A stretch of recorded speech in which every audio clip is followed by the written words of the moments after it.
ಅರೆ ಕಡಿಮೆ ಹಾಕು ಆದ್ರೆ ಅಸಲಿ ಹಾಕು. MDH ಕಾಶ್ಮೀರಿ ಕೆಂಪು ಮೆಣಸಿನ ಪೌಡರ್. MDH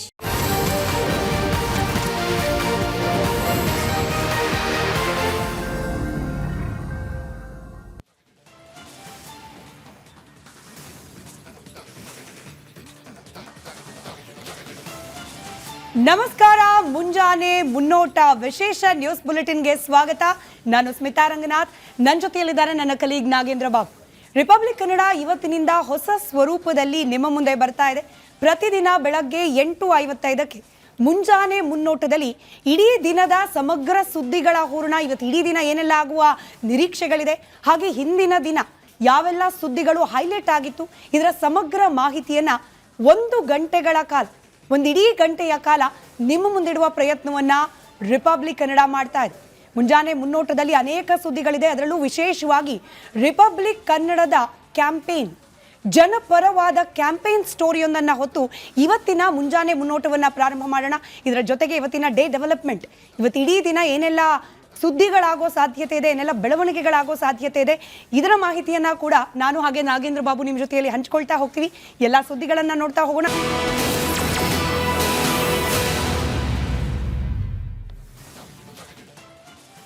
ವೀಕ್ಷಕರೇ, ರಿಪಬ್ಲಿಕ್ ಕನ್ನಡ ನಿಮ್ಮ ಧ್ವನಿ ಅನ್ನೋ ಟ್ಯಾಗ್ಲೈನ್ನ ಮೂಲಕ ಕೆಲಸ ಮಾಡ್ತಾ ಇದೆ. ಪ್ರತಿದಿನ ಪ್ರತಿ ಕ್ಷಣ ಜನರ ಧ್ವನಿಯಾಗುವ ಪ್ರಾಮಾಣಿಕ ಪ್ರಯತ್ನವನ್ನು ರಿಪಬ್ಲಿಕ್ ಕನ್ನಡ ಮಾಡ್ತಾ ಇದೆ. ಸುದ್ದಿ ನಮಗೆ ಆನ್ ಗ್ರೌಂಡ್ ಸಿಗುತ್ತೆ, ಅದನ್ನು ತರ್ತೀವಿ, ಅದರಲ್ಲಿ ಆಯ್ಕೆ ಮಾಡಿ ಜನರಿಗೆ ತಲುಪುವ, ಜನರಿಗೆ ಬೇಕಾಗಿರುವ ಜನರ ಸಮಸ್ಯೆಗಳಿಗೆ ಪರಿಹಾರ ಮಾಡುವ ಪ್ರಯತ್ನದ ಭಾಗವಾಗಿ ಸುದ್ದಿಗಳನ್ನು ನಾವು ಇಷ್ಟು ದಿನಗಳ ಕಾಲ ಪ್ರಸಾರ ಮಾಡ್ತಾ ಬಂದಿದ್ವಿ. ಆದರೆ ಇನ್ನು ಮುಂದೆ ಇದು ಒನ್ ವೇ ಕಮ್ಯುನಿಕೇಷನ್ ಆಗಿರಬಾರ್ದು. ಕೇವಲ ಸುದ್ದಿಯನ್ನು ನಾವು ಕೊಡ್ತೀವಿ, ವೀಕ್ಷಕರು ಅದನ್ನು ಸ್ವೀಕರಿಸ್ತಾರೆ ಅನ್ನೋ ರೀತಿಯಲ್ಲಿ ಆಗಬಾರ್ದು. This should be A 2 way communication. ವೀಕ್ಷಕರು ಕೂಡ ನಮ್ಮ ಜೊತೆಯಲ್ಲಿ ಸಂಪರ್ಕದಲ್ಲಿರಬೇಕು ನಿರಂತರವಾಗಿ. ವೀಕ್ಷಕರು ಅಂದರೆ ನಿಮ್ಮ ಧ್ವನಿ ಕೂಡ ನಮ್ಮವರೆಗೆ ತಲುಪಬೇಕು. ಆ ಧ್ವನಿಯನ್ನು ನಾವು ಸಂಬಂಧಪಟ್ಟ ಇಲಾಖೆಗಳಿಗೆ, ಸಂಬಂಧಪಟ್ಟ ಆಳುವವರಿಗೆ ತಲುಪಿಸುವ ಪ್ರಯತ್ನವನ್ನು ಮಾಡಬೇಕು ಅನ್ನೋ ನೂತನ ಪ್ರಯತ್ನವನ್ನು ರಿಪಬ್ಲಿಕ್ ಕನ್ನಡ ಮಾಡ್ತಾ ಇದೆ. ಇದರ ಭಾಗವಾಗಿಯೇ ರಿಪಬ್ಲಿಕ್ ಕನ್ನಡ ಇನ್ನು ಮುಂದೆ ನಿಮ್ಮ ಅಭಿಪ್ರಾಯವನ್ನು, ಅಂದರೆ ಜನರ ಅಭಿಪ್ರಾಯವನ್ನು ಸಂಗ್ರಹಿಸುವ ಪ್ರಯತ್ನವನ್ನು ಕೂಡ ಪ್ರತಿದಿನ ಮಾಡುವ ಪ್ರಯತ್ನವನ್ನು ಮಾಡ್ತಾ ಇದೆ. ಜನಾಭಿಪ್ರಾಯ ಸಂಗ್ರಹಕ್ಕೋಸ್ಕರನೇ ವಿಶೇಷವಾದ ಒಂದಷ್ಟು ಸಮಯವನ್ನು ಮೀಸಲಿಡುವ ಪ್ರಯತ್ನವನ್ನು ಕೂಡ ರಿಪಬ್ಲಿಕ್ ಕನ್ನಡ ಮಾಡ್ತಾ ಇದೆ. ಹೀಗಾಗಿ ಇನ್ನು ಮುಂದೆ ನೀವು ನಮ್ಮ ಜೊತೆಯಲ್ಲಿ, ನಾವು ನಿಮ್ಮ ಜೊತೆಯಲ್ಲಿ. ಇನ್ನು ನೇರವಾಗಿ ಬರೋಣ ಇವತ್ತಿನ ಮುಂಜಾನೆ ಮುನ್ನೋಟದ ಪ್ರಮುಖ ಸುದ್ದಿಯ ಕಡೆಗೆ. ರಿಪಬ್ಲಿಕ್ ಕನ್ನಡ ಜನರ ಸಮಸ್ಯೆ ಇರುವ ಜಾಗಕ್ಕೆ ಹೋಗಿ ಆ ಸಮಸ್ಯೆಯ ಆಳ ಅಗಲವನ್ನು ಅರಿತು ಆ ಸಮಸ್ಯೆಗೆ ಪರಿಹಾರವನ್ನು ಮಾಡಬೇಕಾದವರ ಗಮನ ಸೆಳೆಯುವ ಪ್ರಯತ್ನ ಮಾಡ್ತಾ ಬಂದಿದೆ. ಇದರ ಭಾಗವಾಗಿ ನಾವು ಕಾವೇರಿ, ತುಂಗಾ, ಈ ರೀತಿ ನಾಡಿನ ಜೀವ ನದಿಗಳ ಪರಿಸ್ಥಿತಿ ಹೇಗಿದೆ ಅನ್ನೋದರ ವಿವರವನ್ನು ನೀಡಿದ್ವಿ. ಅದನ್ನು ಸರಿಪಡಿಸ್ಲಿಕ್ಕೆ ಯಾವ ರೀತಿಯಾಗಿ ಸರ್ಕಾರ ಹಾಗೆ ಆಡಳಿತ ವರ್ಗ ಶ್ರಮ ವಹಿಸಬೇಕು ಅನ್ನೋದರ ಕ್ಯಾಂಪೇನ್ ಸ್ಟೋರಿಗಳನ್ನು ಮಾಡಿದ್ವಿ. ಕಿತ್ತೂರನ್ನು ಉಳಿಸುವ ಪ್ರಯತ್ನ, ಅದರ ಜೊತೆಯಲ್ಲಿ ರೈತರ ಸಮಸ್ಯೆ, ಬೆಳಗಾವಿ ಭಾಗದ ರೈತರ ಸಮಸ್ಯೆಯ ವಿಚಾರವನ್ನು ಕ್ಯಾಂಪೇನ್ ರೂಪದಲ್ಲಿ ನಿಮ್ಮ ಮುಂದೆ ಇಟ್ಟಿದ್ವಿ. ಇದೀಗ ಅಂಥದ್ದೇ ಮತ್ತೊಂದು ಸುದ್ದಿಯನ್ನ ನಿಮ್ಮ ಮುಂದೆ ಹೊತ್ತು ತಂದಿದೆ ರಿಪಬ್ಲಿಕ್ ಕನ್ನಡ. ಕೋಟ್ಯಾಂತರ ಜನ ಈ ವಿಚಾರವನ್ನು ಗಮನಿಸಲೇಬೇಕು. ಇದು ಬಹಳ ಇಂಪಾರ್ಟೆಂಟ್ ವಿಚಾರ. ಇದು ರಿಪಬ್ಲಿಕ್ ಕನ್ನಡದ ಅಭಿಯಾನ. ಇವತ್ತು ಹೊಸ ರೂಪದೊಂದಿಗೆ ಈ ಅಭಿಯಾನ ಆರಂಭ ಆಗ್ತಾ ಇದೆ. ನಮ್ಮ ಆಯ್ಕೆ ಆಗಿದ್ದು ಮಹಾನದಿಯ ಕಣ್ಣೀರು, ಕಲ್ಯಾಣ ಕರ್ನಾಟಕದ ಕಣ್ಣೀರಿನ ಕಥೆಯನ್ನು ಇಟ್ಟುಕೊಂಡು ಇವತ್ತು ಈ ಒಂದು ಅಭಿಯಾನವನ್ನು ಶುರು ಮಾಡ್ತಾ ಇದೆ. ಇವತ್ತು ಕೋಟ್ಯಾಂತರ ರೈತರು ಕಣ್ಣೀರು ಹಾಕುವಂಥ ಸ್ಥಿತಿ ನಿರ್ಮಾಣ ಆಗಿದೆ. ಇದು ಕರುನಾಡ ಮಹಾನದಿಯ ಕಣ್ಣೀರ ಕತೆ. ಕೋಟ್ಯಾಂತರ ರೈತರ ಪ್ರತಿದಿನದ ಬದುಕಿನ ಪ್ರಶ್ನೆ. ಕಲ್ಯಾಣ ಕರ್ನಾಟಕದ ಲಕ್ಷಾಂತರ ಎಕರೆ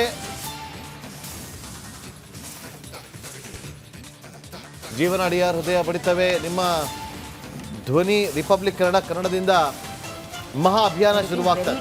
ಇದು ಕರುನಾಡ ಮಹಾನದಿಯ ಕರುನಾಡ ಕಥೆ. ಕಲ್ಯಾಣ ಕರ್ನಾಟಕದ ಲಕ್ಷಾಂತರ ಎಕರೆ ಕೃಷಿಯ ಚಿಂತೆ. ಜೀವನಾಡಿಯ ಹೃದಯ ಬಡಿತವೇ ನಿಲ್ಲುತ್ತಿರುವಂಥ ವಾಸ್ತವತೆ.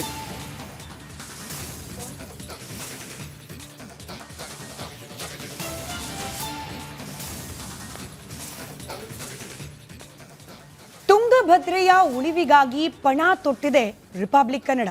ಯಾವ ರೀತಿ ತುಂಗಭದ್ರೆ ಮಲಿನವಾಗ್ತಾ ಇದ್ದಾಳೆ, ಅದಕ್ಕೆ ಕಾರಣವಾಗ್ತಿರೋದು ಯಾರು? ಇದನ್ನ ಸರಿಪಡಿಸಬೇಕಾಗಿರುವ ಜವಾಬ್ದಾರಿ ಯಾರೆಲ್ಲರದ್ದು? ಇದೆಲ್ಲದರ ಸಮಗ್ರ ಮಾಹಿತಿಯನ್ನ ರಿಪಬ್ಲಿಕ್ ಕನ್ನಡ ನಿಮ್ಮವರೆಗೂ ತಲುಪಿಸ್ತಾ ಇದೆ.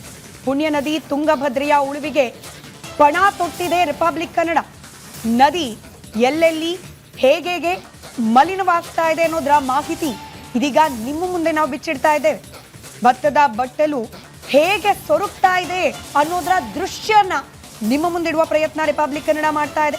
ಕಾರ್ಖಾನೆಗಳ ತ್ಯಾಜ್ಯ, ಚರಂಡಿ ನೀರಿನ ಮಿಶ್ರಣ, ಕುಡಿಯೋ ನೀರು, ಜನರು ಕುಡಿಯೋ ನೀರು ಹೇಗೆ ವಿಷವಾಗ್ತಾ ಇದೆ ಅನ್ನೋದರ ಸಮಗ್ರ ಚಿತ್ರಣ ನಿಮ್ಮ ಮುಂದಿಡ್ತಾ ಇದೆ ರಿಪಬ್ಲಿಕ್ ಕನ್ನಡ. ನೋಡಿ, ಇದು ತಿನ್ನುವ ಅನ್ನವೇ ವಿಷವಾದಂತಹ ಕತೆ. ಜೀವ ಜಲವೇ ಮೃತ್ಯು ಪಾಶವಾದ ವಿಷಾದಗಾಥೆ. ರಾಜ್ಯದ ಹೆಮ್ಮೆಯ ಭತ್ತದ ಕಣಜ ವಿಷದ ಬಟ್ಟಲಾಗಿದೆ. ನಾಡಿನ ಜೀವನಾಡಿ ತುಂಗಭದ್ರೆಯ ಒಡಲು ಮಾಲಿನ್ಯದ ಕಡಲಾಗಿದೆ. ಈ ವಿಷದ ಬಟ್ಟಲನ್ನ ಬರಿದಾಗಿಸುವ ಕೆಲಸವನ್ನ ನಿಮ್ಮ ರಿಪಬ್ಲಿಕ್ ಕನ್ನಡ ಮಾಡ್ತಾ ಇದೆ. ಇದು ಕಲ್ಯಾಣ ಕರ್ನಾಟಕದ ಕಣ್ಣೀರಿನ ಬಗ್ಗೆ ಮೆಗಾ ಕವರೇಜ್.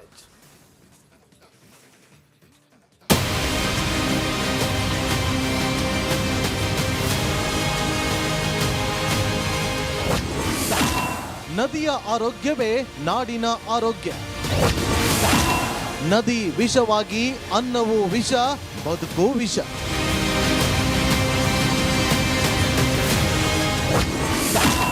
ಜನಪರ ಕಾಳಜಿ, ಸಮಾಜ ಹಿತ ರಿಪಬ್ಲಿಕ್ನ ಗುರಿ.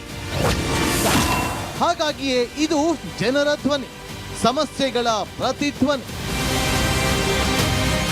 ರಿಪಬ್ಲಿಕ್ ಕನ್ನಡ ಇದು ಸದಾ ಜನರ ಧ್ವನಿ. ಅಷ್ಟೇ ಅಲ್ಲ, ರಾಜ್ಯದ ಸಮಸ್ಯೆ, ಜನರ ಸಂಕಟಗಳ ಮಾರ್ಧನೆ, ಸಮಸ್ಯೆಗಳ ಹೂರಣ ಹೊರತೆಗೆದು ಪರಿಹಾರ ಒದಗಿಸಿ ಸಮಾಜವನ್ನ ಸ್ವಚ್ಛಗೊಳಿಸುವುದೇ ನಮ್ಮ ಸ್ಪಷ್ಟ ಧ್ಯೇಯ. ಹಾಗಾಗಿಯೇ ತುಂಗಭದ್ರಾ ನಂಬಿರುವ ಕಲ್ಯಾಣದ ಜನರ ಕಣ್ಣೀರಿಗೆ ಧ್ವನಿಯಾಗುವ ಕೆಲಸವನ್ನ ರಿಪಬ್ಲಿಕ್ ಕನ್ನಡ ಮಾಡ್ತಾ ಇದೆ. ನಾಡಿನ ಅತಿ ದೊಡ್ಡ ನದಿ, ಅಮೃತ ವಾಹಿನಿಯಾಗಿರುವ ತುಂಗಭದ್ರೆ ಈಗ ವಿಷ ವಾಹಿನಿಯಾಗಿದ್ದಾಳೆ. ಅವಳನ್ನು ಅವಲಂಬಿಸಿರುವ ಕೋಟ್ಯಾಂತರ ಜನರು ಕಣ್ಣೀರು ಸುರಿಸುತ್ತಿದ್ದಾರೆ. ರಿಪಬ್ಲಿಕ್ ಕನ್ನಡ ಕಲ್ಯಾಣದ ಕಣ್ಣೀರು ಅನ್ನುವ ಸಿರೀಸ್ ವರದಿಯ ಮೂಲಕ ನಿಮ್ಮುಂದೆ ಈ ಕಲ್ಯಾಣ ಕರ್ನಾಟಕದ ಕರಾಳತೆಯನ್ನು ತೆರೆದಿಡ್ತಾ ಇದೆ. ಇನ್ವೆಸ್ಟಿಗೇಷನ್ನ ಭಾಗವಾಗಿ ರಿಪಬ್ಲಿಕ್ ಕನ್ನಡ ಈಗ ರಾಯಚೂರಿನ ಹೆಗಸನಹಳ್ಳಿಯ ಆ ಕಾರ್ಕೋಟಕವಾದಂಥ ಕೆಮಿಕಲ್ ವಿಷ ಹೇಗೆ ನದಿಗೆ ಸೇರ್ತಾ ಇದೆ, ನದಿಯಿಂದ ಹೇಗೆ ಕೃಷಿ ಭೂಮಿಗೆ ಹೋಗ್ತಾ ಇದೆ, ಕೃಷಿಯಲ್ಲಿ ಬೆಳೆದಂಥ ಬೆಳೆಗಳು ಹೇಗೆ ವಿಷವಾಗುತ್ತಿದೆ ಅನ್ನೋದನ್ನು ನಿಮ್ಮ ಮುಂದೆ ನಾವು ನಿರಂತರವಾಗಿ ಒಂದೊಂದು ವರದಿ ಮೂಲಕ ತೋರಿಸ್ತಾ ಇದ್ದೀವಿ. ನೋಡಿ, ಈಗ ನೀವಿಲ್ಲಿ ಗಮನಿಸ್ತಾ ಇರೋದು ಫ್ಯಾಕ್ಟ್ರಿಗಳು, ಸುತ್ತಮುತ್ತ ಇರುವಂಥ ಫ್ಯಾಕ್ಟ್ರಿಗಳ ಕಲುಷಿತವಾದಂಥ ಆ ಕೆಮಿಕಲ್ ನೀರು ಹೇಗೆ ಮೋರಿಗಳ ಮೂಲಕ ನದಿಯನ್ನು ಸೇರುತ್ತಿದೆ ಅನ್ನೋದನ್ನು ತಾವು ಗಮನಿಸ್ತಾ ಇದ್ದೀರಿ.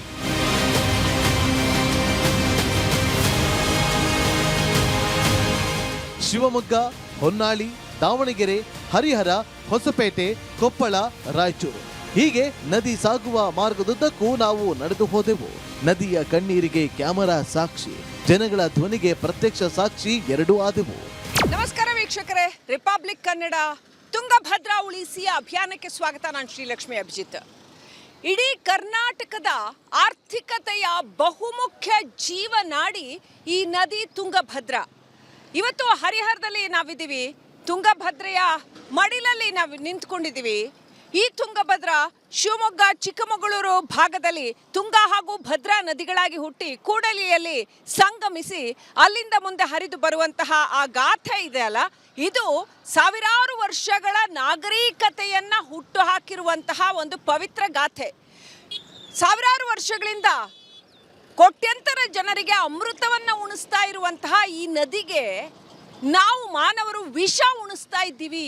ನೋಡಿ, ಅದರ ಒಡಲಿಗೆ ನಾವು ವಿಷ ತುಂಬುವಂಥ ಕೆಲಸ ಮಾಡ್ತಾ ಇದ್ದೀವಿ. ಇಲ್ಲಿ ಪ್ರತಿ ನಗರಗಳ ಕೊಳಚೆ ನೀರಿರಬಹುದು, ತ್ಯಾಜ್ಯ ಇರಬಹುದು, ಅಥವಾ ಅದು ಬೇರೆ ಯಾವುದೇ ಥರದ ವಾಹನಗಳು ತೊಳೆಯೋದ್ರಿಂದ ಹಿಡಿದು ಬೇರೆ ಬೇರೆ ಥರದ ತ್ಯಾಜ್ಯಗಳು, ಆಮೇಲೆ ಮನುಷ್ಯರ ತ್ಯಾಜ್ಯಗಳು, ಚರಂಡಿ ನೀರು, ಎಲ್ಲ ಗಲೀಜನ್ನು ಕೂಡ ಶಿವಮೊಗ್ಗದಿಂದಾನೂ ಅದು ಮುಂದೆ ಮಂತ್ರಾಲಯದವರೆಗೂ ಹೋಗುತ್ತೆ. ಇಲ್ಲಿ ದಾವಣಗೆರೆ, ಹರಿಹರ, ಹಾಗೆಯೇ ಹೊನ್ನಾಳಿ, ಹಾವೇರಿ, ರಾಯಚೂರು, ಕೊಪ್ಪಳ, ಹಾಗೆ ಹರ್ಕೊಂಡು ಮಂತ್ರಾಲಯದವರೆಗೂ ಹೋಗುತ್ತೆ. ಅಲ್ಲಿವರೆಗೂ ಕೂಡ ಎಲ್ಲ ನಗರಗಳ ಕೊಳಚೆ ನೀರನ್ನ ತುಂಬಿಸ್ತಾನೆ ಇದ್ದೀವಿ ತುಂಗಭದ್ರೆಯ ಒಡಲಿಗೆ. ಹೀಗೆ ರಕ್ಕಸ ಕೈಗಾರಿಕೆಗಳು, ಎಗ್ಗಿಲ್ಲದೆ ಧುಮ್ಮಿಕ್ಕುತ್ತಿರುವ ನಗರಗಳ ತ್ಯಾಜ್ಯ, ಅನ್ನದ ತುತ್ತಿನಲ್ಲೇ ವಿಷ ಉಣ್ಣಿಸುವ ಕ್ರೂರ ಕ್ರಿಮಿನಾಶಕಗಳು ಇವೆಲ್ಲಕ್ಕೂ ಕುಮ್ಮಕ್ಕು ಕೊಟ್ಟುಕೊಂಡು ಕಣ್ಣಿಟ್ಟು ಜಾಣ ಕುರುಡು ಮೆರೆತಿರುವ ನೇತಾರರಿಂದ ತುಂಗಭದ್ರೆಯನ್ನ ರಕ್ಷಿಸಲು ರಿಪಬ್ಲಿಕ್ ಕನ್ನಡ ಪಣ ತೊಟ್ಟಿದೆ. ತುಂಗಭದ್ರೆಯ ವಿಷದ ಒಡಲನ್ನ ಸ್ವಚ್ಛಗೊಳಿಸೋದು, ವಿಷ ಉಣ್ಣಿಸುವವರಿಗೆ ಚಾಟಿ ಏಟಿನ ಮೂಲಕ ಕಣ್ತೆರೆಸೋದೆ ನಮ್ಮ ಅಭಿಯಾನದ ಪಕ್ಕಾ ಟಾರ್ಗೆಟ್.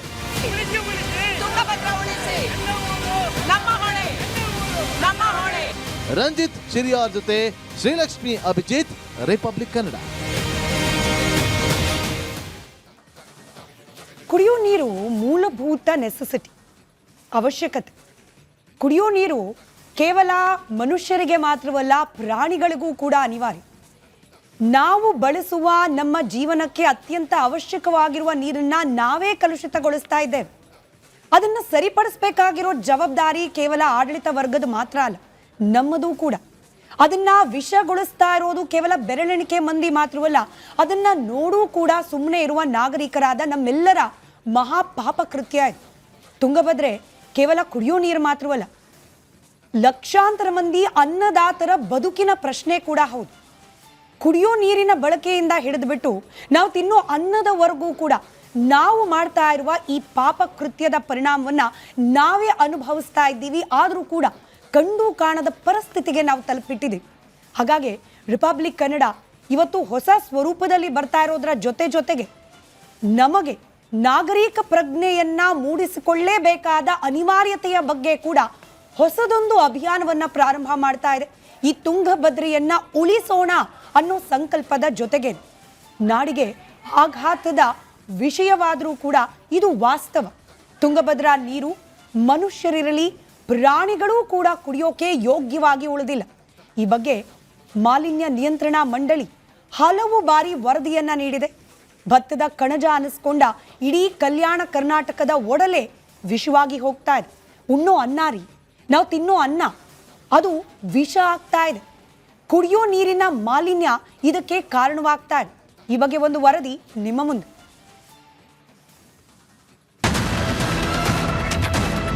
ಇದು ಇವತ್ತು ನಾವೇನು ನೋಡ್ತಾ ಇದೀವಲ್ಲ ವೀಕ್ಷಕರೇ, ಇದು ತುಂಗಭದ್ರೆ ನೀರಲ್ಲ, ಇದು ತುಂಗಭದ್ರೆಯ ಕಣ್ಣೀರು.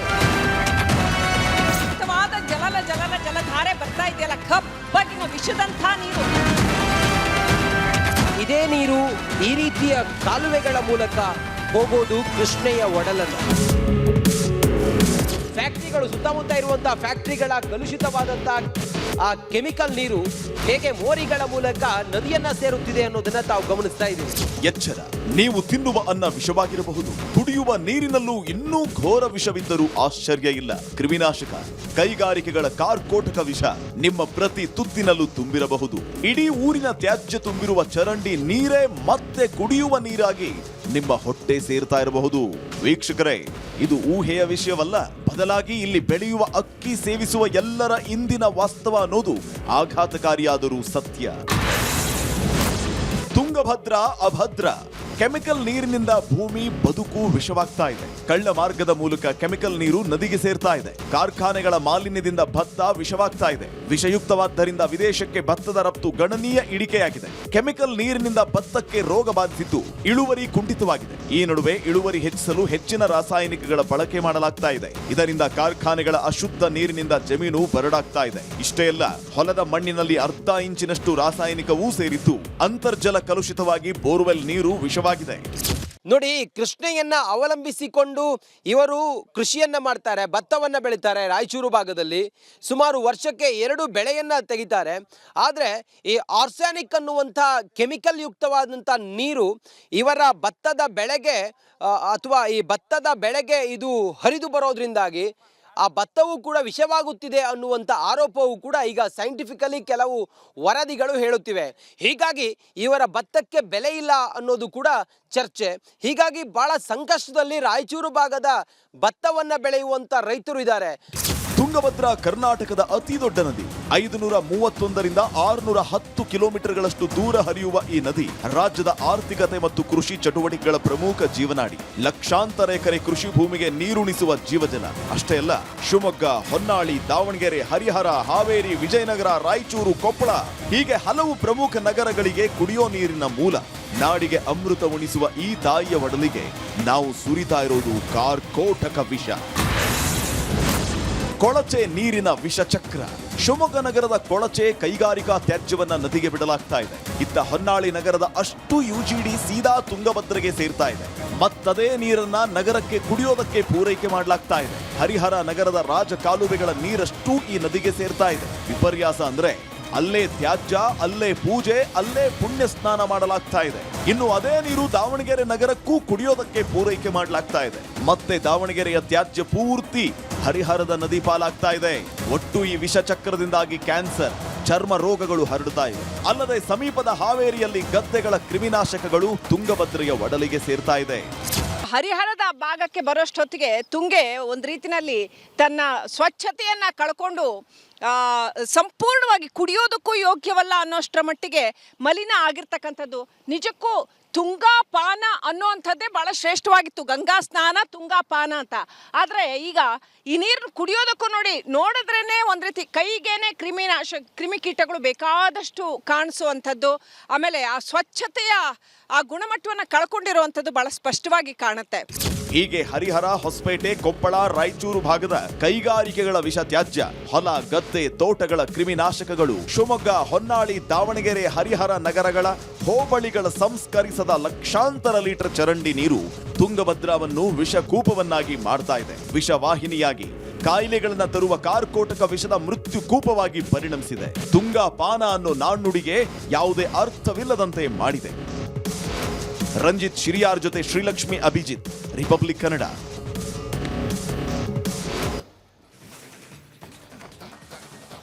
ನೋಡಿ, ಇವತ್ತಿಂದ ನಾವು ನಿಮಗೆ ಒಂದು ಅವಕಾಶವನ್ನು ಮಾಡಿಕೊಡ್ತಾ ಇದ್ದೀವಿ. ಇದು ನಿಮ್ಮ ಧ್ವನಿ ಯಾವಾಗಲೂ ಕೂಡ. ಹಾಗಾಗಿ ನಿಮ್ಮ ಅಭಿಪ್ರಾಯ ಬಹಳ ಮುಖ್ಯವಾಗುತ್ತೆ.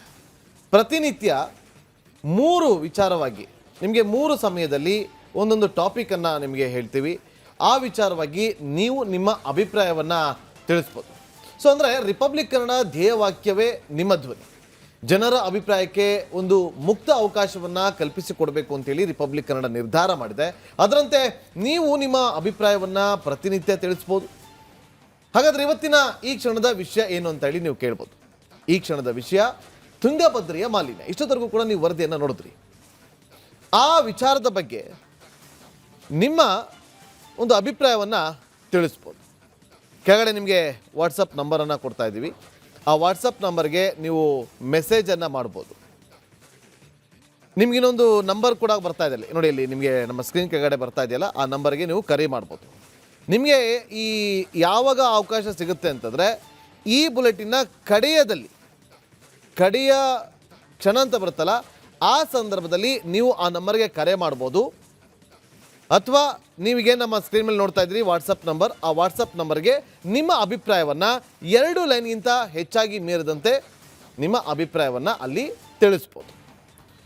ಸೊ ಅಲ್ಲಿ ಮೆಸೇಜ್ ಮಾಡಿದ್ರೆ ನಿಮ್ಮ ಹೆಸರು ಸಮೇತ, ನಿಮ್ಮ ಹೆಸರು, ಎಲ್ಲಿಂದ ಮೆಸೇಜ್ ಮಾಡ್ತಾ ಇದ್ದೀರಾ, ನಿಮ್ಮ ಅಭಿಪ್ರಾಯ ಏನು ಅಂತೇಳಿ ಕೇವಲ 2 ಲೈನಲ್ಲಿ ನಮಗೆ ವಾಟ್ಸಪ್ ಮಾಡಿದ್ರೆ ನಿಮ್ಮ ಅಭಿಪ್ರಾಯವನ್ನು ನಾವು ಹಂಚಿಕೊಳ್ತೀವಿ. ಇಡೀ ರಾಜ್ಯಕ್ಕೆ ಗೊತ್ತಾಗುವಂಥ ಕೆಲಸವನ್ನು ಮಾಡ್ತೀವಿ. ಕೋಟ್ಯಾಂತರ ಜನರ ಜೀವನಾಡಿ ತುಂಗಭದ್ರೆಯ ಮಾಲಿನ್ಯಕ್ಕೆ ಯಾರು ಹೊಣೆ?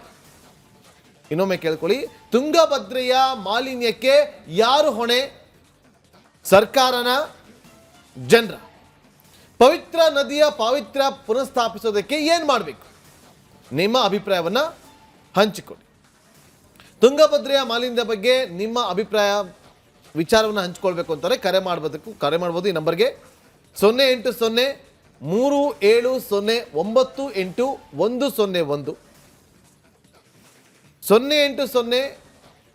08037098102 ಅಥವಾ ಕಡೆದಾಗಿ 103 ಈ ನಂಬರ್ಗೆ ನೀವು ಕರೆ ಮಾಡ್ಬೋದು. ನೀವು ಯಾವಾಗ ಕರೆ ಮಾಡ್ಬೋದು ಅಂತೇಳಿ ನಿಮಗೆ ಕೆಲವೇ ಕ್ಷಣಗಳಲ್ಲಿ ನಿಮಗೆ ನಾನು ಹೇಳ್ತೀನಿ. ಇನ್ನು ವಾಟ್ಸಪ್ ಕೂಡ ಮಾಡ್ಬೋದು ಈ ನಂಬರ್ಗೆ 7624965555. ಈ ನಂಬರ್ಗೆ ನಿಮ್ಮ ಅಭಿಪ್ರಾಯವನ್ನು ಮೆಸೇಜ್ ಮಾಡ್ಬೋದು ವಾಟ್ಸಪ್ ಮೂಲಕ. ಇನ್ನು ನಮ್ಮ ಅಧಿಕೃತ ಎಕ್ಸ್ ಖಾತೆ ಏನಿದೆ x.com ಕನ್ನಡ ರಿಪಬ್ಲಿಕ್, ಅದರಲ್ಲಿ ನೀವು ಟ್ವೀಟನ್ನು ಕೂಡ ಮಾಡ್ಬೋದು. ಈ ಮಾಲಿನ್ಯಕ್ಕೆ ಹೊಣೆ ಯಾರು, ಸರ್ಕಾರನ ಜನರ ಅನ್ನೋದನ್ನು ನೀವು ನಿಮ್ಮ ಅಭಿಪ್ರಾಯವನ್ನು ತಿಳಿಸ್ಬೋದು. ಹಾಗಿದ್ರೆ ಕರ್ನಾಟಕದ ಆರ್ಥಿಕತೆಯ ಜೀವನಾಡಿ ತುಂಗಭದ್ರಾ ಮಲಿನವಾಗುತ್ತಾ ಬಂದಿದ್ದು ಹೇಗೆ? ನದಿಯ ಕೂಗಿಗೆ ಧ್ವನಿಯಾಗುವಂಥ ಕೆಲಸವನ್ನು ರಿಪಬ್ಲಿಕ್ ಕನ್ನಡ ಮಾಡ್ತಾ ಇದೆ. ನದಿ ಹರಿಯುವ ದಾರಿಯುದ್ದಕ್ಕೂ ನಮ್ಮ ತಂಡ ರಿಯಾಲಿಟಿ ಚೆಕ್ ಅನ್ನು ಮಾಡಿದೆ. ನದಿಯನ್ನು ವಿಷಮುಕ್ತವಾಗಿಸುವ ನಮ್ಮ ಈ ಅಭಿಯಾನ ಆರಂಭವಾಗಿದ್ದು ಹೇಗೆ ಗೊತ್ತಾ? ನೋಡ್ಕೊಂಡು ನಮಸ್ಕಾರ ವೀಕ್ಷಕರೇ, ರಿಪಬ್ಲಿಕ್ ಕನ್ನಡ ತುಂಗಭದ್ರಾ ಉಳಿಸಿ ಅಭಿಯಾನಕ್ಕೆ ಸ್ವಾಗತ. ನಾನು ಶ್ರೀಲಕ್ಷ್ಮಿ ಅಭಿಜಿತ್. ಇಡೀ ಕರ್ನಾಟಕದ ಆರ್ಥಿಕತೆಯ ಬಹುಮುಖ್ಯ ಜೀವನಾಡಿ ಈ ನದಿ ತುಂಗಭದ್ರಾ. ಇವತ್ತು ಹರಿಹರದಲ್ಲಿ ನಾವಿದ್ದೀವಿ, ತುಂಗಭದ್ರೆಯ ಮಡಿಲಲ್ಲಿ ನಾವು ನಿಂತ್ಕೊಂಡಿದ್ದೀವಿ. ಈ ತುಂಗಭದ್ರಾ ಶಿವಮೊಗ್ಗ ಚಿಕ್ಕಮಗಳೂರು ಭಾಗದಲ್ಲಿ ತುಂಗ ಹಾಗೂ ಭದ್ರಾ ನದಿಗಳಾಗಿ ಹುಟ್ಟಿ ಕೂಡಲಿಯಲ್ಲಿ ಸಂಗಮಿಸಿ ಅಲ್ಲಿಂದ ಮುಂದೆ ಹರಿದು ಬರುವಂತಹ ಆ ಗಾಥೆ ಇದೆ ಅಲ್ಲ, ಇದು ಸಾವಿರಾರು ವರ್ಷಗಳ ನಾಗರಿಕತೆಯನ್ನ ಹುಟ್ಟು ಹಾಕಿರುವಂತಹ ಒಂದು ಪವಿತ್ರ ಗಾಥೆ. ಸಾವಿರಾರು ವರ್ಷಗಳಿಂದ ಕೋಟ್ಯಂತರ ಜನರಿಗೆ ಅಮೃತವನ್ನ ಉಣಿಸ್ತಾ ಇರುವಂತಹ ಈ ನದಿಗೆ ನಾವು ಮಾನವರು ವಿಷ ಉಣಿಸ್ತಾ ಇದ್ದೀವಿ ನೋಡಿ. ಅದರ ಒಡಲಿಗೆ ನಾವು ವಿಷ ತುಂಬುವಂಥ ಕೆಲಸ ಮಾಡ್ತಾ ಇದ್ದೀವಿ.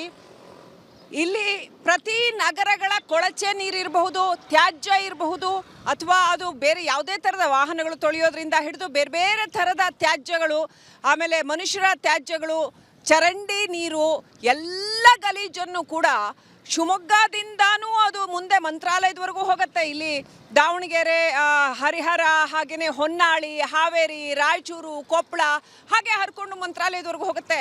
ಅಲ್ಲಿವರೆಗೂ ಕೂಡ ಎಲ್ಲ ನಗರಗಳ ಕೊಳಚೆ ನೀರನ್ನು ತುಂಬಿಸ್ತಾನೇ ಇದ್ದೀವಿ ತುಂಗಭದ್ರೆಯ ಒಡಲಿಗೆ.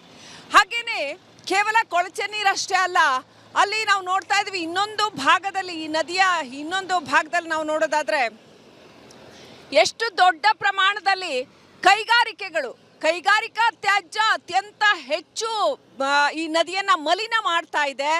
ದೊಡ್ಡ ಪ್ರಮಾಣದಲ್ಲಿ ಅವುಗಳನ್ನು ನೀರನ್ನು ಸಂಸ್ಕರಿಸದೆ ಆ ಕೈಗಾರಿಕೆಗಳ ತ್ಯಾಜ್ಯವನ್ನು ನೇರವಾಗಿ ಹಾಗೆ ನದಿಗೆ ಬಿಡಲಾಗ್ತಾ ಇದೆ ಅನ್ನುವಂಥ ಆರೋಪ ಕೇಳಿ ಬರ್ತಾ ಇದೆ.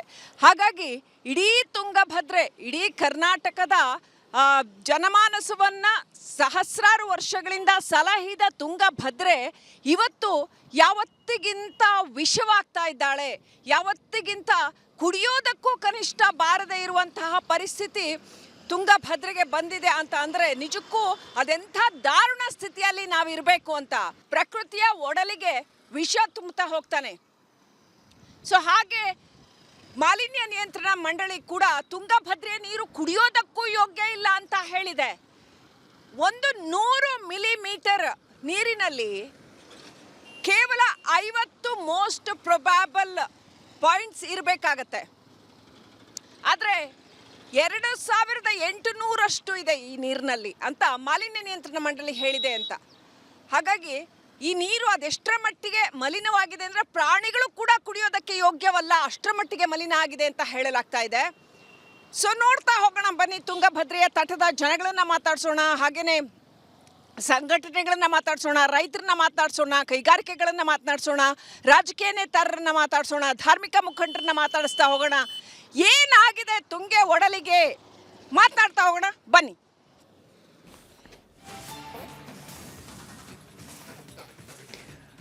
ಸಾಕಷ್ಟು ಜನರನ್ನ ನಮ್ಮ ಪ್ರತಿನಿಧಿಗಳು ಮಾತನಾಡಿಸಿದ್ದಾರೆ. ಎಲ್ಲಿಂದ ಈ ಮಾಲಿನ್ಯ ಪ್ರಾರಂಭವಾಗ್ತಾ ಇದೆ, ಎಲ್ಲೆಲ್ಲಿ ಮಾಲಿನ್ಯದ ಪ್ರಮಾಣ ಹೆಚ್ಚಾಗಿದೆ, ಹಾಗೆ ರಿಪಬ್ಲಿಕ್ ಕನ್ನಡದ ಪ್ರತಿನಿಧಿಗಳು ಯಾವೆಲ್ಲ ಜಾಗಗಳಿಗೆ ಹೋಗಿ ಅಲ್ಲಿನ ಪರಿಸ್ಥಿತಿಯನ್ನ ವಿವರಿಸಿದ್ದಾರೆ, ಇದೆಲ್ಲದರ ಡೀಟೇಲ್ಸನ್ನು ನಿಮ್ಮ ಮುಂದೆ ಇವತ್ತಿನ ಈ ಅಭಿಯಾನದ ತುಂಗಭದ್ರಾ ಅಭಿಯಾನದ ಮೂಲಕ ನಿಮ್ಮ ಮುಂದೆ ಇಡುವ ಪ್ರಯತ್ನವನ್ನು ರಿಪಬ್ಲಿಕ್ ಕನ್ನಡ ಮಾಡ್ತಾ ಹೋಗುತ್ತೆ.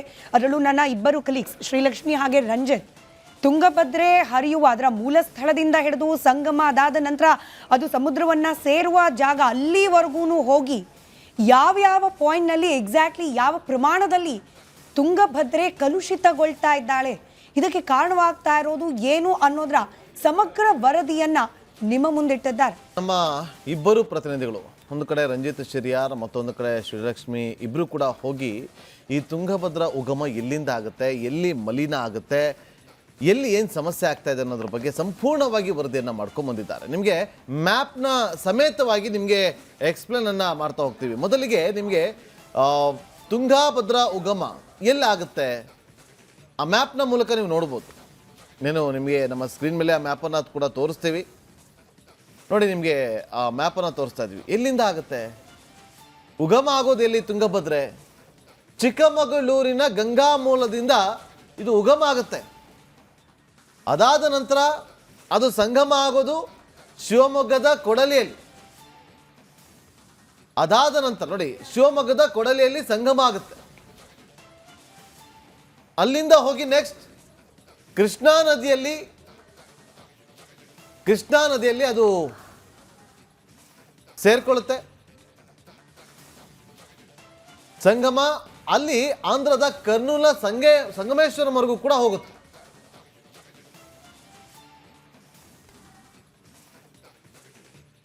ನೋಡಿ ಶಿವಮೊಗ್ಗ, ಹೊನ್ನಾಳಿ, ಅದಾದ ನಂತರ ಹರಿಹರ, ದಾವಣಗೆರೆ, ಹಾವೇರಿ, ಹೊಸಪೇಟೆ, ರಾಯಚೂರು ಈ ಮಾರ್ಗವಾಗಿ ಹೋಗುತ್ತೆ ತುಂಗಿ ಹರಿಯೋದು. ಅಲ್ಲಿಂದ ಉಗಮ ಆಗಿ ತುಂಗಭದ್ರಾ ನದಿ ಹರಿಯೋದು ಆಂಧ್ರದ ಕರ್ನೂಲ್ವರೆಗೂ ಕೂಡ. ಆದರೆ ನಮಗೆ ಶಿವಮೊಗ್ಗ ದಾಟ್ತಾ ಇದ್ದಂತೆಯೇ ಸಂಪೂರ್ಣವಾಗಿ ಮಲಿನವಾಗ್ತಾ ಬರ್ತಾ ಇದೆ. ನಮ್ಮ ತಂಡ ಹೋಗಿ ಗ್ರೌಂಡ್ ರಿಪೋರ್ಟ್ ಅನ್ನ ಮಾಡಿರೋದು ಎಲ್ಲಿಂದ ಅನ್ನೋದನ್ನ ನಿಮಗೆ ತೋರಿಸ್ತಾ ಇದೀವಿ. ಎಲ್ಲಿಂದ ಎಲ್ಲಿಯವರೆಗೂ ಕೂಡ ನಮ್ಮ ತಂಡ ಗ್ರೌಂಡ್ ರಿಪೋರ್ಟ್ ಅನ್ನ ಮಾಡಿದೆ ಅನ್ನೋದನ್ನ ನೀವು ಈಗ ನೋಡಿದ್ರಿ.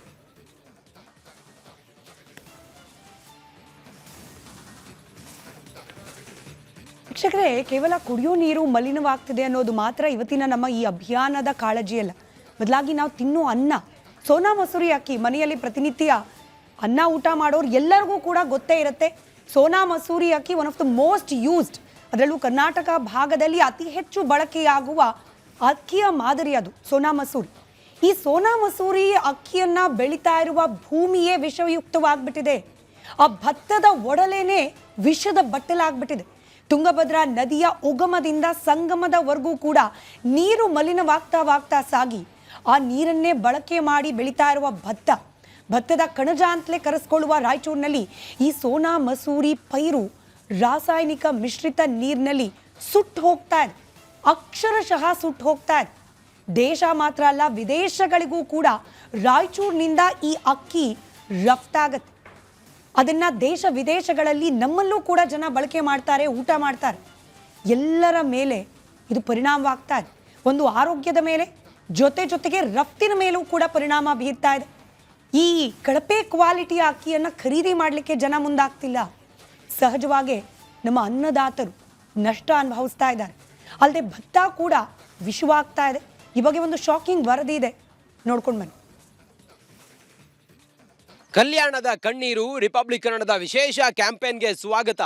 ನೋಡಿ, ನಾವಿವತ್ತು ರಾಯಚೂರು ಭತ್ತದ ಕಣಜ ರಾಯಚೂರಿನಲ್ಲಿ ನಾವಿವತ್ತಿದ್ದೇವೆ. ರಾಯಚೂರು ಅಂತೇಳಿ ಹೇಳಿದಾಗ ಇಲ್ಲಿ ಅತಿ ಹೆಚ್ಚು ಭತ್ತವನ್ನು ಇಲ್ಲಿಂದ ಎಕ್ಸ್ಪೋರ್ಟ್ ಮಾಡ್ತಾರೆ. ಇಲ್ಲಿ ಅತಿ ಹೆಚ್ಚು ಭತ್ತವನ್ನು ಬೆಳೆಯುವಂಥ ಜಿಲ್ಲೆ ಕೂಡ ರಾಯಚೂರಾಗಿದೆ. ನೋಡಿ, ಸರಿಸುಮಾರು 57 ಲಕ್ಷ ಕ್ವಿಂಟಾಲ್ನಷ್ಟು ಇಲ್ಲಿ ರಾಯಚೂರಿನಲ್ಲಿ ಸೋನಾ ಮಸೂರಿ ಅಕ್ಕಿಯನ್ನು ಬೆಳೀತಾರೆ. ಈ ಬೆಳೆದಂಥ ಅಕ್ಕಿ ಬೇರೆ ಬೇರೆ ದೇಶಗಳಿಗೆ ರಫ್ತಾಗುತ್ತೆ. ಆದರೆ ಈಗ ರಫ್ತು ಕಮ್ಮಿ ಆಗಿದೆ ಅನ್ನುವಂಥ ಒಂದಿಷ್ಟು ವಿಚಾರವೂ ಕೂಡ ನಮ್ಮ ಮುಂದೆ ಇದೆ. ಇದಕ್ಕೆ ಕಾರಣ ಏನು ಎತ್ತ ಅಂಥೇಳಿ ಎಲ್ಲ ನೋಡ್ತಾ ಹೋದಾಗ ನೋಡಿ, ಕೃಷ್ಣೆಯನ್ನು ಅವಲಂಬಿಸಿಕೊಂಡು ಇವರು ಕೃಷಿಯನ್ನು ಮಾಡ್ತಾರೆ, ಭತ್ತವನ್ನು ಬೆಳೀತಾರೆ. ರಾಯಚೂರು ಭಾಗದಲ್ಲಿ ಸುಮಾರು ವರ್ಷಕ್ಕೆ 2 ಬೆಳೆಯನ್ನು ತೆಗಿತಾರೆ. ಆದರೆ ಈ ಆರ್ಸ್ಯಾನಿಕ್ ಅನ್ನುವಂಥ ಕೆಮಿಕಲ್ ಯುಕ್ತವಾದಂಥ ನೀರು ಇವರ ಭತ್ತದ ಬೆಳೆಗೆ ಅಥವಾ ಈ ಭತ್ತದ ಬೆಳೆಗೆ ಇದು ಹರಿದು ಬರೋದ್ರಿಂದಾಗಿ ಆ ಭತ್ತವೂ ಕೂಡ ವಿಷವಾಗುತ್ತಿದೆ ಅನ್ನುವಂಥ ಆರೋಪವೂ ಕೂಡ ಈಗ ಸೈಂಟಿಫಿಕಲಿ ಕೆಲವು ವರದಿಗಳು ಹೇಳುತ್ತಿವೆ. ಹೀಗಾಗಿ ಇವರ ಭತ್ತಕ್ಕೆ ಬೆಲೆ ಇಲ್ಲ ಅನ್ನೋದು ಕೂಡ ಚರ್ಚೆ. ಹೀಗಾಗಿ ಭಾಳ ಸಂಕಷ್ಟದಲ್ಲಿ ರಾಯಚೂರು ಭಾಗದ ಭತ್ತವನ್ನು ಬೆಳೆಯುವಂಥ ರೈತರು ಇದ್ದಾರೆ. ನೋಡಿ, ಸೋನಾ ಮಸೂರಿ ಎಷ್ಟು ಪರಿಶುದ್ಧವಾದಂಥ ಸೋನಾ ಮಸೂರಿ ಇದೆಯಲ್ಲ, ನನ್ನ ಕೈಯಲ್ಲಿದೆ, ನಾನು ಅದನ್ನು ನಿಮಗೆ ತೋರಿಸ್ತೀನಿ. ನೋಡಿ, ಈ ಭತ್ತ ಇದೆಯಲ್ಲ, ಈ ಭತ್ತವನ್ನು ಇವರು ಮಿಲ್ಗಳಿಗೆ ಕಳುಹಿಸಿಕೊಡ್ತಾರೆ. ಈ ಭತ್ತವನ್ನು ಗಳಿಗೆ ಕಳುಹಿಸಿಕೊಟ್ಟಾದ ನಂತರ ಮಿಲ್ನಲ್ಲಿ ಈ ರೀತಿ ಸೋನಾ ಮಸೂರಿ ಅಕ್ಕಿ ನಮಗೆ ನೋಡೋದಕ್ಕೆ ಸಿಗುತ್ತೆ. ಇದು ನೀವು ಗ್ರೌಂಡ್ ರಿಯಾಲಿಟಿ ಅಂಥೇಳಿ ನೀವು ಗಮನಿಸ್ತಾ ಹೋದರೆ ಇದು ಒಬ್ಬ ರೈತ ಬೆಳೆದಂಥ ಸೋನಾ ಮಸೂರಿ ಭತ್ತದ ಅಕ್ಕಿ. ಆತ ಹೀಗೆ ತೋರಿಸುವಾಗ ಇದು ಬಹಳ ಪೌಷ್ಟಿಕಾಂಶಯುಕ್ತವಾದಂಥ ಅಕ್ಕಿ. ಆದರೆ ನೀವು ಮಿಲ್ಗಳಿಗೆ ಕಳುಹಿಸಿಕೊಟ್ಟಾಗ ಇದನ್ನು ಪಾಲಿಷ್ ಮಾಡ್ತಾರೆ. ಆ ಪಾಲಿಷ್ ಮಾಡಿದಂಥ ಅಕ್ಕಿ ನೀವು ನಮ್ಮ ಕಣ್ಣಿಗೆ ಬಿಳಿ ಬಿಳಿ ಕಾಣುವಂಥ ಆ ಅಕ್ಕಿಯನ್ನು ನಾವು ತಿಂದರೆ ನಮ್ಮ ಆರೋಗ್ಯ ಹಾಳಾಗುತ್ತೆ. ಅದಕ್ಕಿಂತ ಹೆಚ್ಚಾಗಿ ಅದರಲ್ಲಿ ಇರುವಂಥ ಪೌಷ್ಟಿಕಾಂಶಗಳು ಆ ರಬ್ಬರ್ ಪಾಲಿಷಿಂಗ್ನಲ್ಲಿ ಹೋಗಿಬಿಡುತ್ತೆ ಅನ್ನೋದು ಕೂಡ ನಿಮಗೆಲ್ಲ ಗೊತ್ತಿರುವಂಥ ವಿಚಾರ. ನಾನೀಗ ಇರುವಂಥ ಈ ಜಾಗ ಇದೆಯಲ್ಲ, ರಾಯಚೂರಿನ ಹೃದಯ ಭಾಗದಲ್ಲಿರುವಂಥ ಈ ಏರಿಯಾ, ಈ ಶಕ್ತಿನಗರಕ್ಕೆ ಸಮೀಪಿಸುವಂಥ ಈ ಏರಿಯಾ, ಗ್ರೀನ್ ಬೆಲ್ಟ್ಗಳಲ್ಲಿ ಕೈಗಾರಿಕೆಗಳನ್ನು ನಿರ್ಮಾಣ ಮಾಡಿರುವ ಕಾರಣದಿಂದಾಗಿ ಆ ಕೈಗಾರಿಕೆಗಳಿಂದ ಹೊರಬರುವಂಥ ಕೆಮಿಕಲ್ ಯುಕ್ತವಾದಂಥ ಪೌಡರು, ನೀರು ಅದು ಕೃಷಿ ಭೂಮಿಯಲ್ಲಿ ಬಿದ್ದು ಕೃಷಿ ಭೂಮಿಯ ಬೆಳೆ ಇತ್ತಲ್ಲ, ಬೆಳೆದಂಥ ಬೆಳೆ ಅದು ಕೂಡ ಸಂಪೂರ್ಣವಾಗಿ ಅದು ವಿಷಯುಕ್ತವಾಗ್ತಾ ಇದೆ ಅನ್ನೋದ್ರ ಬಗ್ಗೆ ಕೆಲವು ಸೈಂಟಿಫಿಕ್ ವರದಿಗಳು ಕೂಡ ಹೇಳುತ್ತಿದ್ದಾವೆ. ಭತ್ತ ಬೆಳೆದಂಥ ಬೆಳೆ ಇದೆಯಲ್ಲ, ಅದನ್ನು ಒಣಗಿಸಿ ಆನಂತರ ಇದನ್ನು ಮಿಲ್ಲಿಗೆ ತೆಗೆದುಕೊಂಡು ಹೋದಾಗ ಅವರು ಪಾಲಿಷ್ಡ್ ಮಾಡಿ ನಮಗೆಲ್ಲ ಕೊಡ್ತಾರೆ. ಹಾಗಾದರೆ ಈ ರೈತರ ಚಾಲೆಂಜ್ ಏನು ಅನ್ನೋದನ್ನು ನಾವು ನಿಮಗೆ ಮೊದಲು ತೋರಿಸ್ತೀವಿ. ರೈತರನ್ನು ಮಾತಾಡ್ಸೋಣ. ಈಗಿನ ವ್ಯವಸ್ಥೆಯಲ್ಲಿ ಎಷ್ಟು ಕಷ್ಟ ಇದೆ ಅನ್ನೋದ್ರ ಬಗ್ಗೆ ಅವರನ್ನೇ ಕೇಳಿ ನಿಮಗೆ ಸಂಪೂರ್ಣವಾದಂಥ ಚಿತ್ರಣವನ್ನು ತೋರಿಸ್ತೀನಿ. ಕ್ಯಾಮ್ರಾ ಪರ್ಸನ್ ರಾಕೇಶ್ ಜೊತೆಗೆ ನಾನು ರಂಜಿತ್ ಶಿರಿಯಾರ್, ರಿಪಬ್ಲಿಕ್ ಕನ್ನಡ, ರಾಯಚೂರು. ನೋಡಿ, ಅಕ್ಕಿಯ ಬಗ್ಗೆ ನೀವು ಒಂದಷ್ಟು ವಿಚಾರಗಳನ್ನು ಗಮನಿಸಿದ್ರಿ, ಯಾವ ರೀತಿಯಾಗಿ ಟಾಕ್ಸಿಕ್ ಆಗ್ತಾ ಇದೆ ಅಂತೇಳಿ. ಅದಕ್ಕೆ ಕಾರಣ ಏನು? ತುಂಗಭದ್ರೆ ಮಲಿನ ಆಗ್ತಾ ಇರೋದು. ಆ ಮಲಿನ ಆಗ್ತಾ ಇರೋದಕ್ಕೆ ಕಾರಣ ಏನು? ಅದು ಕೂಡ ನಮ್ಮ ಹತ್ರ ಒಂದು ಗ್ರೌಂಡ್ ರಿಪೋರ್ಟ್ಗಳಿರ್ತವೆ. ಇವತ್ತು ಇಡೀ ದಿನ ನಿಮಗೆ ಅದೆಲ್ಲವನ್ನು ಕೂಡ ತೋರಿಸ್ತಾ ಹೋಗ್ತೀವಿ. ಇದು ರಿಪಬ್ಲಿಕ್ ಕನ್ನಡ ಪಣ ತೊಟ್ಕೊಂಡು ಈ ಒಂದು ದೊಡ್ಡ ಅಭಿಯಾನವನ್ನು ಯಾಕೆ ಮಾಡಬೇಕು ಅಂತ ಅಂದ್ಕೊಂಡಿದ್ದು ಅಂತಂದರೆ, ನೀವು ಈ ವಿಚಾರವನ್ನು ತಿಳ್ಕೊಂಡ್ರೆ ಆಗ ನಿಮ್ಗೆ ಅರ್ಥ ಆಗುತ್ತೆ ಯಾಕೆ ರಿಪಬ್ಲಿಕ್ ಕನ್ನಡ ನಿಮ್ಮ ಧ್ವನಿಯಾಗಿ ಇವತ್ತು ಈ ಒಂದು ಅಭಿಯಾನವನ್ನು ತಗೊಳ್ತು ಅಂತೇಳಿ. ನೋಡಿ, ತುಂಗಭದ್ರೆಯ ವಿಸ್ತೀರ್ಣ ಎಷ್ಟು ಗೊತ್ತಾ? 531 ಕಿಲೋಮೀಟರ್. ಎಷ್ಟು ಜಿಲ್ಲೆಗಳಿಗೆ ಇದು ಹರಿವಾಗುತ್ತೆ ಹಾಗಾದ್ರೆ? ಕರ್ನಾಟಕದ 7 ಜಿಲ್ಲೆಗಳಲ್ಲಿ ಈ ತುಂಗಭದ್ರೆ ಹರಿತಾ ಹೋಗ್ತಾಳೆ. ಆಂಧ್ರದ 1 ಜಿಲ್ಲೆ, ತೆಲಂಗಾಣದ 1 ಜಿಲ್ಲೆ, ಇಷ್ಟು ಭಾಗದಲ್ಲೂ ಕೂಡ ಹತ್ರ 9 ಜಿಲ್ಲೆಗಳನ್ನು ಹಾದು ಹೋಗುವಂಥ ತುಂಗಭದ್ರೆ. 9 ಜಿಲ್ಲೆಯ ಜನರು ಈ ತುಂಗಭದ್ರೆ ಮೇಲೆ ಅವಲಂಬಿತರಾಗಿದ್ದಾರೆ. 9 ಜಿಲ್ಲೆಯ ಜನರು ಅಂತಂದ್ರೆ ಹತ್ರ ಎಷ್ಟು ಲಕ್ಷ ಜನ ಆದರೂ ಅರ್ಥ ಮಾಡ್ಕೊಳ್ಳಿ. ಎಷ್ಟು ಜನ ಅವಲಂಬಿತರಾಗಿದ್ದಾರೆ ಹಾಗಾದ್ರೆ? ಕರ್ನಾಟಕ, ಆಂಧ್ರ, ತೆಲಂಗಾಣದ 2.20 ಕೋಟಿ ಜನ, 2.20 ಕೋಟಿ ಅಂದ್ರೆ 2,20,00,000 ಜನ ಈ ತುಂಗಭದ್ರಾ ನದಿಯನ್ನೇ ನಂಬಿಕೊಂಡಿರೋದು, ತುಂಗಭದ್ರಾ ನದಿಯನ್ನೇ ಅವಲಂಬಿತರಾಗಿರೋದು.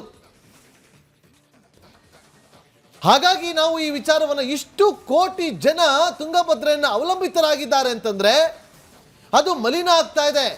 ಎಲ್ಲಿಂದ ಆಗ್ತಾ ಇದೆ, ಯಾಕೆ ಆಗ್ತಾ ಇದೆ, ಅಕ್ಕಿ ಯಾಕೆ ವಿಷಪೂರಿತವಾಗ್ತಾ ಇದೆ ಅನ್ನೋದ್ರ ಬಗ್ಗೆ ಸಂಪೂರ್ಣವಾಗಿ ಒಂದು ಮಾಹಿತಿಯನ್ನು ಕಲೆ ಹಾಕಿದಾಗ ನಮಗೆ ಸಿಕ್ಕಿದ್ದು 19 ಲಕ್ಷ ಎಕರೆ ಜಮೀನಿಗೆ ನೀರಾವರಿಯಾಗಿ ಹೋಗುತ್ತೆ. 1.10 ಕೋಟಿ ರೈತರು ಅವಲಂಬಿತರಾಗಿದ್ದಾರೆ ಅನ್ನೋದು ಗೊತ್ತಾಗುತ್ತೆ. ಇದು ನಾಡಿಗೆ ಬೆಳಕು. 127 ಮೆಗಾವ್ಯಾಟ್ ವಿದ್ಯುತ್ ಅನ್ನು ಕೊಡುತ್ತೆ. ಜಲಾಶಯಗಳು ನೋಡಿ, TB dam 133 TMC, Bhadra dam 71.535 TMC, Gajanur dam 3.24 TMC. ನೋಡಿ, ಇಷ್ಟು ಸ್ಟೋರೇಜ್ ಆಗುತ್ತೆ ನೀರು. ಆ ನೀರು 19 ಲಕ್ಷ ಎಕರೆ ಜಮೀನಿಗೆ ಪೂರೈಕೆ ಆಗುತ್ತೆ. ಕೋಟಿ ರೈತರು ಇವತ್ತು ಇದನ್ನ ನೆಚ್ಚಿಕೊಂಡಿದ್ದಾರೆ. ಇಷ್ಟೆಲ್ಲ ನೆಚ್ಚಿಕೊಂಡಿರುವಂಥ ರೈತರು ಕಣ್ಣೀರು ಹಾಕ್ತಿದ್ದಾರೆ. ನಾವು ಬೆಳೀತಾ ಇರುವಂಥ ಬೆಳೆ ವಿಷಪೂರಿತ ಆಗ್ತಾ ಇದೆಯಲ್ಲ, ಆ ರೈತರ ಕೂಗು ರಿಪಬ್ಲಿಕ್ ಕನ್ನಡ ಕೇಳಿಸ್ತು. ತಕ್ಷಣ ಇದರ ಬಗ್ಗೆ ನಾವು ಕ್ಯಾಂಪೇನ್ ಮಾಡಲೇಬೇಕು ಅಂತೇಳಿ ಪಣ ತೊಟ್ಟು ನಮ್ಮ ತಂಡ ಅಲ್ಲಿಗೆ ಹೋಗಿ ಗ್ರೌಂಡ್ ರಿಪೋರ್ಟನ್ನು ಮಾಡಿದಾಗ ನಾವು ಒಂದು ವಿಚಾರವನ್ನು ಇಟ್ಕೊಂಡು ಹೋಗಿದ್ದು, ಆದರೆ ಅಲ್ಲಿ ನಮಗೆ ಕಂಡು ಬಂದಿದ್ದೇ ಬೇರೆ. ತುಂಗಭದ್ರಾ ನದಿ ಅಭದ್ರವಾಗ್ತಾ ಇದೆ.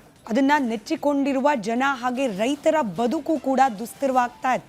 ಕೇವಲ ಯಾವ ರೀತಿ ಕಲುಷಿತವಾಗ್ತಾ ಇದೆ ತುಂಗಭದ್ರೆಯ ಒಡಲು, ಅದರ ಪರಿಣಾಮವಾಗಿ ಭತ್ತದ ಬಟ್ಟಲು ಅನ್ನೋದನ್ನು ತೋರಿಸೋದು ಮಾತ್ರ ರಿಪಬ್ಲಿಕ್ ಕನ್ನಡದ ಆಶಯ ಅಲ್ಲ. ಬದಲಾಗಿ ಇದಕ್ಕೊಂದು ಪರಿಹಾರ ಬೇಕು. ನನ್ನ ಇಬ್ಬರು ಕಲೀಗ್ಸ್ ಶ್ರೀಲಕ್ಷ್ಮಿ ಹಾಗೆ ರಂಜಿತ್ ತುಂಗಭದ್ರೆ ಯಾವ ರೀತಿ ವಿಷಯುಕ್ತವಾಗ್ತಾ ಇದೆ ಅನ್ನೋದರ ಸಮಗ್ರ ವರದಿಯನ್ನ ಇವತ್ತಿನ ಮುಂಜಾನೆ ಮುನ್ನೋಟದ ಭಾಗವಾಗಿ ನಿಮ್ಮ ಮುಂದೆ ವಿವರಿಸ್ತಾ ಇದ್ವಿ. ನಾಗೇಂದ್ರ ಬಾಬು ಆಗಲೇ ವಿವರಿಸ್ತಾ ಇದ್ರು, ತುಂಗಭದ್ರೆ ಮೇಲೆ ಅವಲಂಬಿತವಾಗಿರುವ ಜನರ ಸಂಖ್ಯೆ ಎಷ್ಟು, ರೈತರ ಸಂಖ್ಯೆ ಎಷ್ಟು, ಎಷ್ಟು ಜಿಲ್ಲೆಗಳ ವ್ಯಾಪ್ತಿಯಲ್ಲಿ ಈ ನದಿ ಹರಿದು ಹೋಗ್ತಾ ಇದೆ, ಇದು ಕಲುಷಿತಗೊಳ್ತಾ ಇರೋದಕ್ಕೆ ಕಾರಣವೇನು, ಇದೆಲ್ಲದರ ವರದಿಯನ್ನ ನಿಮ್ಮ ಮುಂದೆ ಇಡ್ತಾ ಇದ್ದೀವಿ. ವೀಕ್ಷಕರೇ, ನಾವು ಮತ್ತೆ ಮತ್ತೆ ಹೇಳ್ತಾ ಇದ್ದೀವಿ, ರಿಪಬ್ಲಿಕ್ ಕನ್ನಡ ಇನ್ನು ಮುಂದೆ 2 ವೇ ಕಮ್ಯುನಿಕೇಶನ್. ಕೇವಲ ನಾವು ನಿಮಗೆ ಸುದ್ದಿಯನ್ನು ತಲುಪಿಸೋದು ಮಾತ್ರವಲ್ಲ, ನಿಮ್ಮಿಂದಲೂ ಕೂಡ ನಾವು ಈ ಸುದ್ದಿಗೆ ಸಂಬಂಧಪಟ್ಟ ಅಭಿಪ್ರಾಯಗಳನ್ನು ಸಂಗ್ರಹಿಸುವ ಹಾಗೆ ಈ ವಿಚಾರಕ್ಕೆ, ಈ ಸಮಸ್ಯೆಗಳಿಗೆ ನಾವು ನಿಮ್ಮ ಮುಂದಿಡುವ ನಿಮ್ಮದೇ ಸಮಸ್ಯೆಗಳಿಗೆ ಪರಿಹಾರವನ್ನು ಕೊಡಬೇಕಾದವ್ರು ಯಾರು, ಕೊಡದೆ ನಿರ್ಲಕ್ಷ್ಯವನ್ನು ತೋರಿಸ್ತಾ ಇರೋರು ಯಾರು, ಇದೆಲ್ಲ ವಿಚಾರವನ್ನು ನಿಮ್ಮಿಂದ ಸಂಗ್ರಹಿಸುವ ಪ್ರಯತ್ನವನ್ನು ಮಾಡ್ತಾ ಇದ್ವಿ. ಇದಕ್ಕೆ ಜನಾಭಿಪ್ರಾಯ ಅನ್ನೋ ವಿಶೇಷ ಶೀರ್ಷಿಕೆಯನ್ನು ಕೂಡ ಕೊಟ್ಟಿದ್ದೀವಿ. ನಾಗೇಂದ್ರ ಬಾಬು ಆಗಲೇ ಎಕ್ಸ್ಪ್ಲೈನ್ ಮಾಡ್ತಾ ಇದ್ರು. ಟೆಲಿಫೋನ್ ನಂಬರ್ಗಳಿದೆ, ವಾಟ್ಸಾಪ್ ನಂಬರ್ ಇದೆ, ಹಾಗೆ ಎಕ್ಸ್ ಅಥವಾ ಟ್ವಿಟರ್ ಅದರ ಮೂಲಕ ಕೂಡ, ಸಾಮಾಜಿಕ ಜಾಲತಾಣದ ಮೂಲಕ ಕೂಡ ನೀವು ನಿಮ್ಮ ಅಭಿಪ್ರಾಯವನ್ನು ನಮ್ಮವರೆಗೆ ತಲುಪಿಸಬಹುದು. ನಿಮ್ಮ ಹೆಸರು ಹಾಗೆ ನಿಮ್ಮ ಅಭಿಪ್ರಾಯದ ಸಹಿತ ನಾವು ಅದನ್ನು ಪ್ರಸಾರ ಮಾಡ್ತಾ ಹೋಗ್ತೀವಿ. ಹಾಗಾಗಿ ಇನ್ನು ಮುಂದೆ ರಿಪಬ್ಲಿಕ್ ಕನ್ನಡ ನಿಮ್ಮ ಧ್ವನಿಯಾಗಿ ಮತ್ತಷ್ಟು ಮಗದಷ್ಟು ಕಾರ್ಯವನ್ನು ನಿರ್ವಹಿಸುವ ಸಂಕಲ್ಪದೊಂದಿಗೆ, ಹೊಸ ಸ್ವರೂಪದೊಂದಿಗೆ ನಿಮ್ಮ ಮುಂದೆ ಬಂದಿದೆ. ಮತ್ತೊಮ್ಮೆ ಮಾತನಾಡೋಣ ನಮ್ಮ ಈ ತುಂಗಭದ್ರಾ ಅಭಿಯಾನದ ಬಗ್ಗೆ. ನನ್ನ ಇಬ್ಬರು ಕಲೀಗ್ಸ್ ರಂಜಿತ್ ಹಾಗೆ ಶ್ರೀಲಕ್ಷ್ಮಿ ಆನ್ ಗ್ರೌಂಡ್ ತುಂಗಭದ್ರೆ ಮೂಲ ಸ್ಥಾನದಿಂದ ಹಿಡಿದು ಅದರ ಸಂಗಮ ಸ್ಥಾನದವರೆಗೂ ಅದೇ ಜಾಗಗಳಿಗೆ ಹೋಗಿ ಅದೇ ಸ್ಥಳಗಳಿಂದಲೇ ವಾಸ್ತವ ಚಿತ್ರಣವನ್ನು ನಿಮ್ಮ ಮುಂದೆ ಇಡ್ತಾ ಬಂದಿದ್ದಾರೆ. ಇದರ ಭಾಗವಾಗಿ ಕೇವಲ ಕುಡಿಯೋ ನೀರು ಮಾತ್ರವಲ್ಲ, ಇದರ ಜೊತೆಗೆ ನಾವು ತಿನ್ನುವ ಅನ್ನದವರೆಗೂ ಹೇಗೆ ಎಲ್ಲವೂ ವಿಷಯುಕ್ತವಾಗ್ತಾ ಇದೆ ಅನ್ನೋದರ ವರದಿಯನ್ನು ಇವತ್ತು ಇಡೀ ದಿನ ನಾವು ಪ್ರಸಾರ ಮಾಡ್ತಾ ಹೋಗ್ತೀವಿ.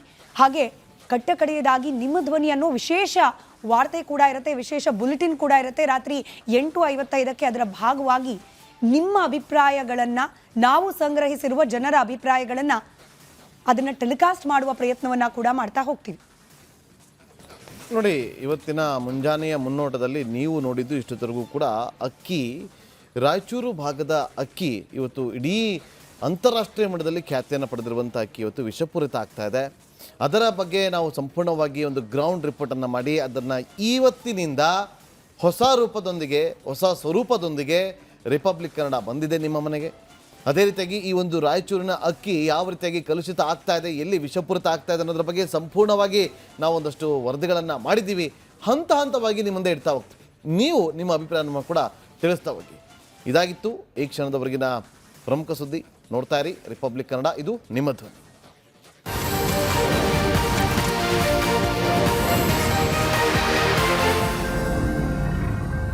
ಇದರ ಕೆಂಪು ಬಣ್ಣ ಅದ್ಭುತ, ಖಾರ ಕಡಿಮೆ ಆದ್ರೂ ರುಚಿಕರ.